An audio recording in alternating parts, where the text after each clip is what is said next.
السلام عليكم الخوت، كيف عاملين؟ مزيانين بخير؟ كنتمنى انكم تكونوا كتسمعوني حيت انا في الشارع.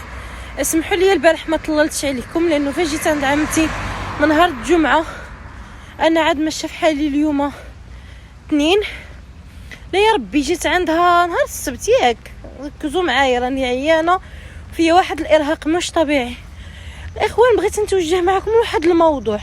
علاش الناس السوشيال ميديا بالضبط، الناس ديال السوشيال ميديا مي كيبداو سبحان الله كيبداو انهم كيستافدوا من السوشيال ميديا، فلوسهم كتمشي لهم في شي حاجه ما تجيكش على البال.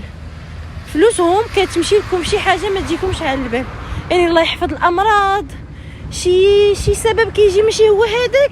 انا زعما واش السوشيال ميديا حرام؟ ما على ما سقسيت على علمي ماشي حرام. الحرام هو التعرى، هو الدير. انا كنشوفهم نساء رجال وقعوا لهم مشاكل وما كيهضروش هذاك الشيء خايب، كيهضروا في الواقع. علاش ما فهمتش؟ انا كنعرف واحد الصديق ديالي اول خلاص عنده من السوشيال ميديا الله يحفظ لقاه في لوبيطال.